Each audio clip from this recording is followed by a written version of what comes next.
یا اپنا پولیٹیکل دونوں career through military means Iran ان کا ایلیمنیٹ کرنا چاہتا تھا. تو آنے والے وقتوں میں ڈیپینڈنٹ ہوگا کہ وہ شو سپوائلر اپنی جگہ بالکل رہے گا, کیونکہ اس کو پتا ہے کہ اس اینڈ سٹیٹ یہ جنگ کا اس کے لیے نہیں ہے.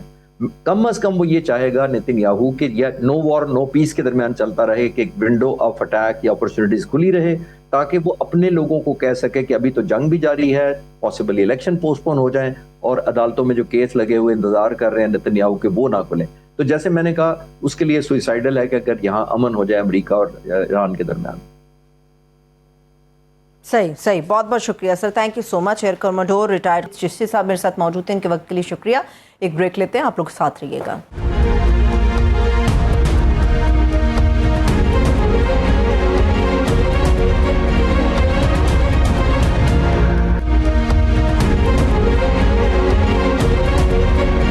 بریک کے بعد ایک مرتبہ پھر سے خوش آمدید کہیں گے. ناظرین, ملک میں اس وقت سیاسی معاشی بحرانوں کے ڈیرے ہیں اور عوام پروام چاروں طرف سے گھیرے میں ہے. حکومت عالمی تنازعات کے تناظر کا بتا کر اب ہر رات کی تاریکی کے اندر پیٹرولیم مصنوعات کی قیمتوں میں اضافہ کرتی ہے. پہلے عوام کی جیبوں پر وار ہفتہ وار ہوا کرتا تھا, لیکن اب لوگ روزانہ کی بنیاد پر پیٹرولیم مصنوعات کی بڑھتی ہوئی قیمتوں کی قیمت چکانے پر مجبور ہیں. وزیر پیٹرولیم علی پرویز ملک کا دعویٰ ہے کہ امریکہ سے درآمد کیا جانے والا جو تیل ہے وہ پاکستان کو کم لاگت میں پڑ رہا ہے. اگر ایسا ہی ہے تو اس کے اثرات عوام کو منتقل کیوں نہیں کیے جا رہے؟ وزیر پیٹرولیم نے مئی 2026 کے اندر اس بات کا انکشاف کیا تھا کہ پاکستان نے پہلی مرتبہ امریکہ سے تقریباً 60 لاکھ بیرل خام تیل درآمد کیا ہے. دوسری طرف ملک میں ایک مرتبہ پھر سے جو گندم ہے اس کا بحران دہلیز پر دستک دے رہا ہے.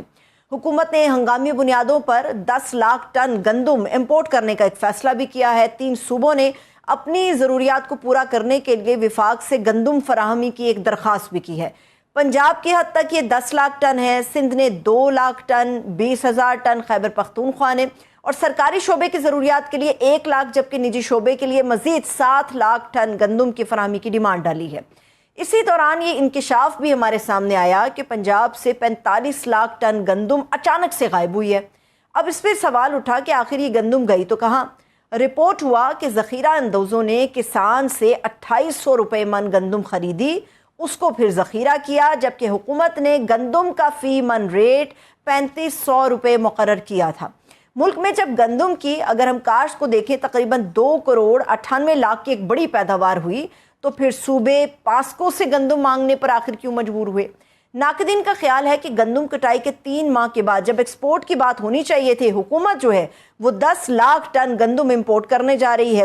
اسی تمام تر ایشوز کے اوپر بات کرنے کے لیے ہمارے مہمان ہیں, سینئر سیاستدان ہیں, سابق وفاقی وزیر ہیں دانیال عزیز صاحب. میں ان کو خوش آمدید کہوں گی. بہت شکریہ دانیال صاحب آپ کے وقت کے لیے.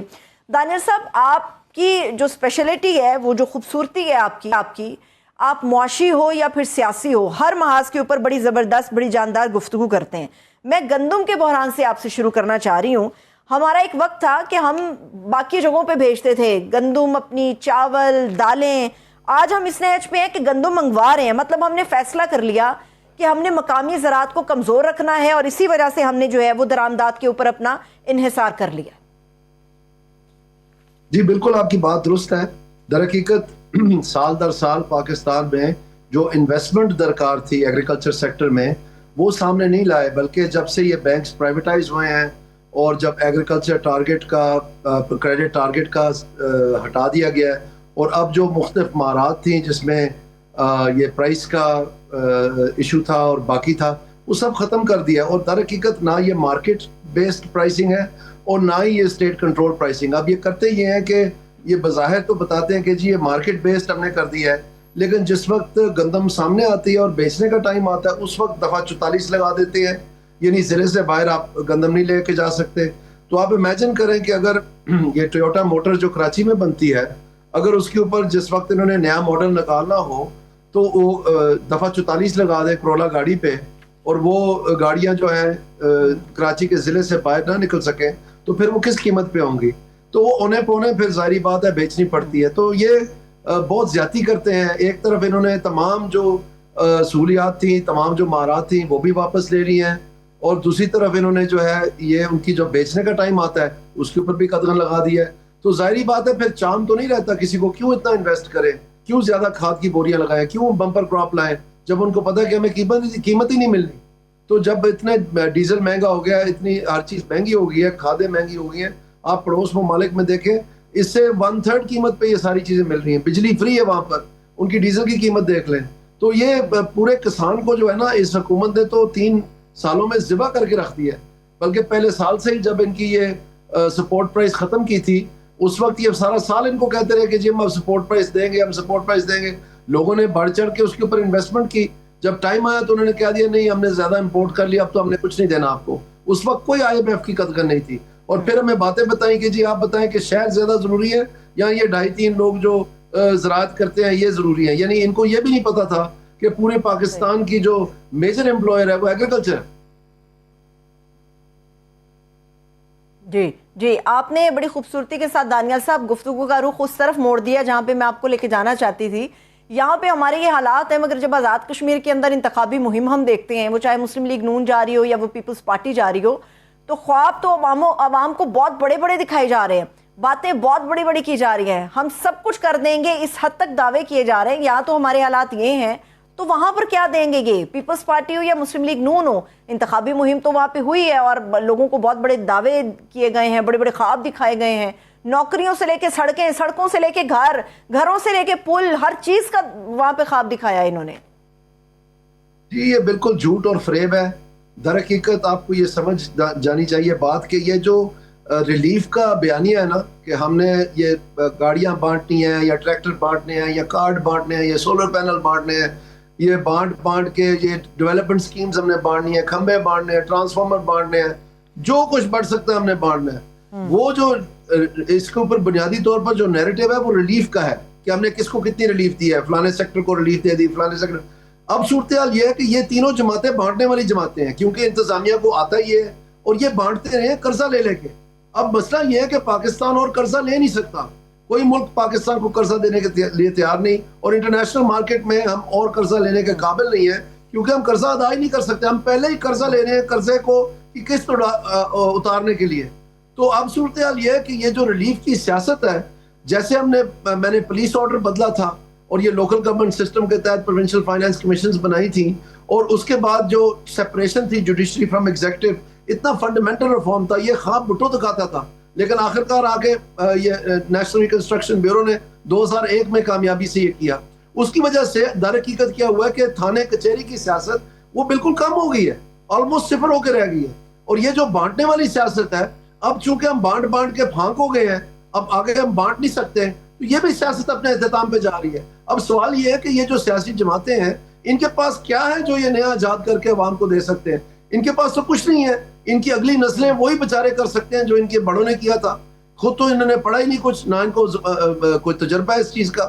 تو ہم جیسے لوگ ہیں جو سیاسی ہیں, جنہوں نے پورے پاکستان کو ریفارم کیا 10 سال لگا کے, مقامی حکومتیں بنائی ہیں, پولیس کو ریفارم کیا ہے, پروونشل فائنانس کمیشنز بنائی ہیں, ڈسٹرکٹ تحصیل ایڈمنسٹریشنز بنائی ہیں, پورا گورننس کا نیا سٹرکچر کھڑا کر کے آڈٹ سسٹم کا چلا کے دکھایا ہے.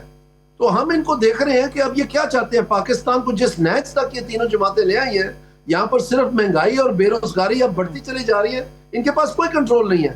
اور یہ نئی سیاست اپنے آپ کو آزاد کر نہیں سکتے, یہ بانٹنے والی سیاست کرتے. پی ٹی آئی بھی جب آئی تھی تو اس وقت انہوں نے بڑے دھوم دھام سے کہا کہ جی ہمارا رکشہ والا بھی ممبر بن سکتا ہے, سلائی مشین چلانے والا بھی بن سکتا ہے, اور ہم ہیومن ریسورس میں انویسٹ کرنا چاہتے ہیں. یہ جو دونوں جماعتیں ہیں یہ صرف انفراسٹرکچر میں انویسٹ کرتے ہیں. اور پھر ہم نے کیا دیکھا کہ وہی BRT انہوں نے بھی بنا لی, بلکہ اس سے بھی ناقص بنائی.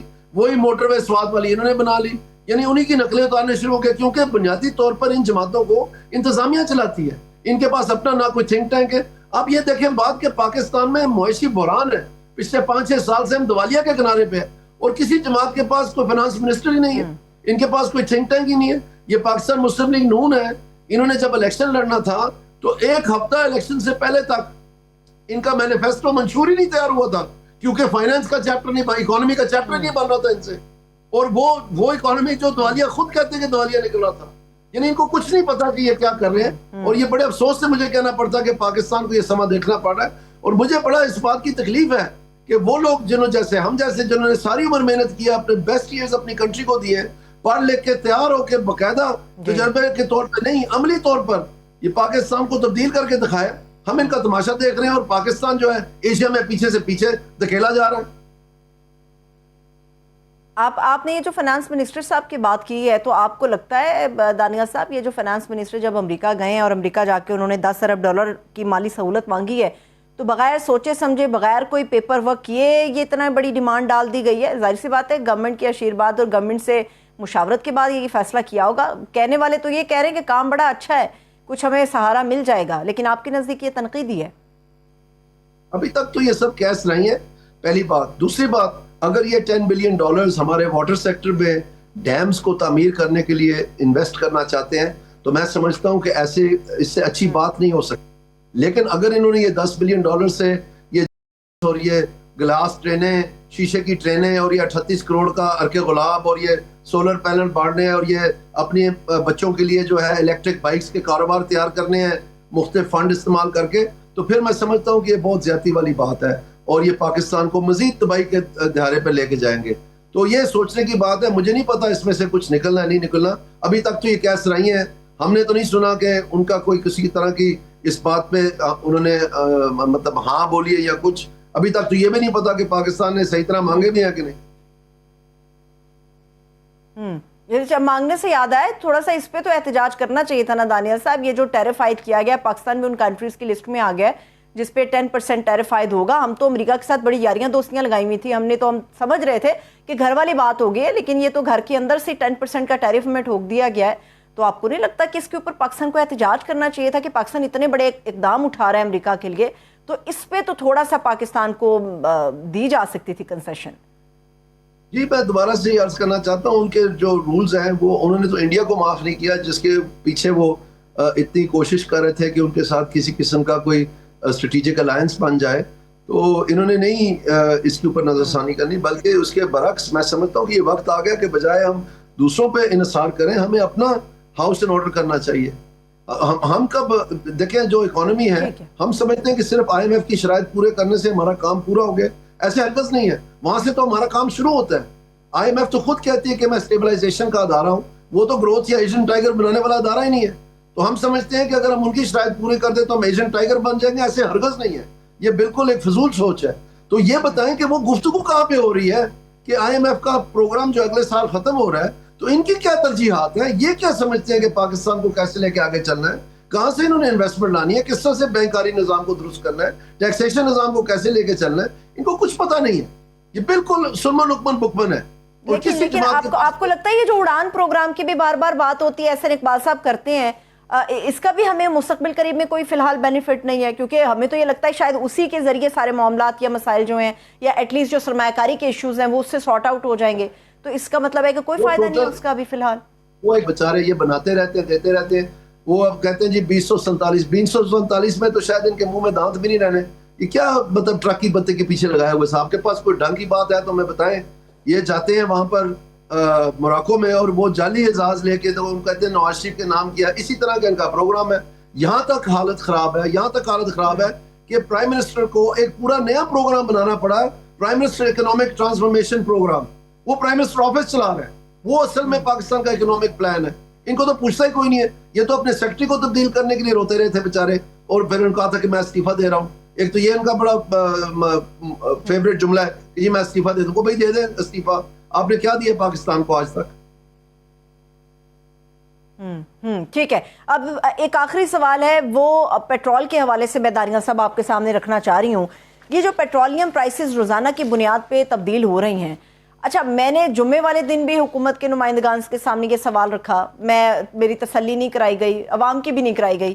میں نے ہفتے والے دن بھی رکھا، میری تسلی نہیں ہوئی. آج یہ سوال آپ کے سامنے رکھ رہی ہوں، شاید آپ مجھے سمجھا پائیں کہ روزانہ کی بنیاد کے فارمولے کے تحت جو قیمتوں کا تعین ہو رہا ہے، کیا واقعی اس کے اندر شفافیت کا ایلیمنٹ ہے؟ پھر جو نوٹیفیکیشن اوگرا کی طرف سے آتا ہے وہ بڑا ڈوبیس ہوتا ہے، اس میں کوئی چیز کلیئر نہیں ہے. علی پرویز ملک صاحب سے ایرانی تیل کے اوپر بات ہوئی تو انہوں نے کہا جی وہ وزنی بڑا ہوتا ہے، ہم اس کو پروسیس نہیں کر سکتے. تو یہ جو سارا گھن چکر ہے، یہ صرف عوام کی حد تک ہے یا واقعی اس کے اندر آپ کو لگتا ہے سچائی بھی ہے کوئی؟ نہیں جی، اس سے صرف یہ ہو رہا ہے کہ جو یہ 1-2 ہفتے کے بعد جب انہوں نے قیمتیں بڑھانی ہوتی ہیں تو پھر وہ یکلخت جو ہے بہت بڑی اماؤنٹ لگتی ہے. جیسے ابھی تک میرے خیال میں 54 روپیز یہ کر چکے ہیں یہ چند دنوں میں.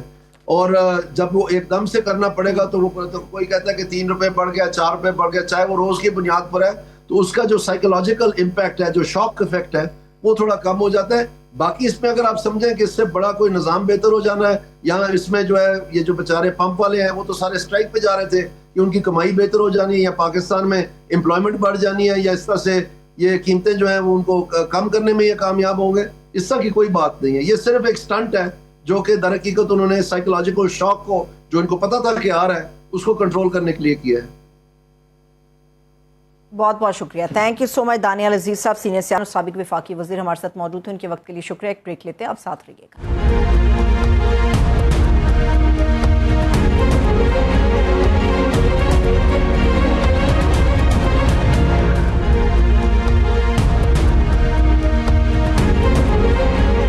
کے بعد ایک مرتبہ پھر سے خوش آمدید کہیں گے. ناظرین، عمران خان صاحب کی قید کو 3 سال مکمل ہونے پر تحریک انصاف کی جانب سے فائنل سے پہلے ایک سیمی فائنل ہے، اس کی کال تو آ چکی ہے.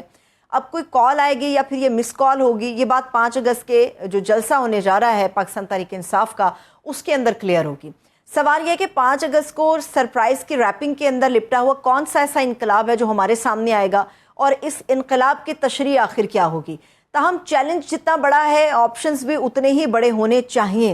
ایسے میں پی ٹی آئی قیادت سے یہ سوال بنتا ہے کہ ان کے پاس جو دستیاب آپشنز ہیں وہ کیا ہیں.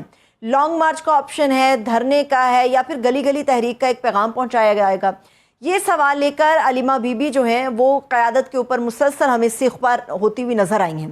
اپنے تئیں ایک سٹریٹ موومنٹ ہے وہ بھی چلا رہی ہیں اور قیادت کے اوپر چلا رہی ہیں کہ ایک دن کے احتجاج سے تم لوگوں کی دال نہیں گلنے والی. لیکن پی ٹی آئی قیادت کا موقف اب بھی وہی ہے کہ جتھے لے کر آنا اور نظام سے ٹکرا جانا شاید یہ مسئلے کا حل نہیں ہے. ہم سب کو ساتھ لے کر چلیں گے. مولانا فضل الرحمان صاحب کے ساتھ بھی پی ٹی آئی کی کچھ نشستیں اب تک ہو چکی ہیں، مگر موومنٹ کو ڈرائیو کون کرے گا، یہ شاید وہ ایک اختلاف ہے جو ابھی بھی موجود ہے. اور فی الحال پی ٹی آئی سیاسی منزل سے دور ہمیں لگ رہی ہے، لیکن احتجاج کا جو اہم مرحلہ ہے وہ بھی عبور کرتی ہوئی نظر آ رہی ہے. دعوے عروج پر ہیں. اب دیکھنا یہ ہے کہ مزاحمت کے اس قصے میں پی ٹی آئی کے حصے میں کیا آتا ہے. اس پہ بات کرنے کے لیے ہمیں جوائن کیا ہمارے معزز مہمان ہیں پاکستان تحریک انصاف کے سینئر رہنما نعیم حیدر پنجوتا صاحب. ان کو خوش آمدید کہوں گی. بہت بہت شکریہ نعیم حیدر پنجوتا صاحب آپ کے وقت کے لیے. پنجوتا صاحب، یہ 5 اگست کو لے کے ہم دیکھ رہے ہیں بہت زیادہ جوش و جذبہ ہے، اور یہ میرے خیال میں بہت ایک لمبے طویل وقت کے بعد ہمیں پی ٹی آئی کے حساب سے نظر آ رہا ہے کہ ہر پلیٹ فارم پہ ہر کوئی نکل رہا ہے. کیا کرنے کیا جا رہے ہیں 5 اگست کو آپ لوگ؟ جب آپ کے پاس سیاسی یعنی بات چیت سے معاملے والے موقف کے اوپر بھی آپ کو آپ کی کمزوری سمجھتے ہوئے آپ کے اوپر لاٹھی چارج اور تشدد اور آپ کے ساتھ جاری رہے، تو پھر آپ کے پاس آپشن یہی بچتا ہے کہ آپ سڑکوں پر نکلیں، احتجاج کریں. ہمارے لیڈر کو ناحق قید ہوئے جو ہے وہ 3 سال ہونے والے ہیں. ان کو آئسولیشن کے اندر رکھا ہوا ہے. ان کی اہلیہ بشرا بی بی صاحبہ ان کو آئسولیشن کے اندر رکھا ہوا ہے، قید تنہائی کے اندر رکھا ہوا ہے. قید تنہائی کے اندر رکھنے کا مطلب یہ ہے کہ مینٹلی ٹارچر کیا جا رہا ہے. نہ اخبار کی، نہ بچوں سے بات کی، نہ کوئی اور ان تک بندہ جا سکتا ہے، نہ وکیل تک جا سکتا ہے، نہ ڈاکٹر تک جا سکتا ہے. ایسے حالات کے اندر احتجاج کے علاوہ ہمارے پاس کوئی اور آپشن نہیں بچا. اس لیے ہم احتجاج کرتے ہیں اور کریں گے. 5 تاریخ کو کیونکہ 3 سال مکمل ہوں گے اور اس دن یوم سیاہ کے طور پر منایا جائے گا. اس دن کے اوپر اناؤنس ہوگا کہ ملک میں حقیقی آزادی کے لیے ہم نے فائنل جو ہے وہ کال دے دیا ہے، عمل دے دیا ہے، اور سڑکوں پر آئیں اور آگے بڑھیں، جس میں مختلف آپشن زیر غور آئے. اور اب تک کی جو صورتحال کے مطابق ہے، جو ایکسپیکٹڈ ہے، وہ یہی ہے کہ لانگ مارچ کی کال جو ہے یعنی اسلام آباد آنے کی کال جو ہے وہ سہیل افریدی صاحب کی طرف سے دی جائے گی. تو انشاءاللہ 5 کو آپ کو پتہ چل جائے گا، فائنل چیز آپ کے سامنے آ جائے گی. ہمارے کارکنان، ہمارے لیڈرشپ، ہمارا ہر شخص، عمران خان کی بہنیں، ہر شخص اس معاملے کے اوپر پریشان ہے کہ ملک میں حقیقی آزادی کے لیے ہمیں جو ہماری جدوجہد ہے اس کی ہم منزل تک پہنچیں، جس میں تمام کارکنان کی رہائی کا بھی مطالبہ ہے، جس میں فری اینڈ فیئر الیکشن کا مطالبہ ہے، جمہوریت کا مطالبہ ہے، جس میں آزاد عدلیہ کا مطالبہ ہے، جس میں لوگوں کے بنیادی حقوق کا مطالبہ ہے، پاکستان کی ترقی کا مطالبہ ہے. ٹھیک ہے. یہ بہت بڑی خبر ہے پنجوتا صاحب کہ اگر P T I long march کی بات کر رہی ہے. ویسے تو پی ٹی آئی اور خان صاحب کے دور کو ہم نے بڑا قریب سے دیکھا ہے کہ خان صاحب جیسی تو جو اپوزیشن تھی یا جو احتجاج کی ایک سیاست تھی وہ شاید ہی پاکستان کے اندر کوئی دوسرا بڑا لیڈر کر سکا ہو. لیکن میرے لیے یہ خبر اس لیے ہے کہ ماں سوائے خیبر پختونخوا کے کسی بھی حصے میں ایک ریلی بھی نکالنا جو ہے وہ پی ٹی آئی کے لیے ایک وبال جان بن جاتا ہے. تو آپ لوگ لانگ مارچ کا اگر فیصلہ کرتے ہیں یا اس نوعیت کے کوئی کال دیتے ہیں تو اس کو پھر پورا کیسے کریں گے؟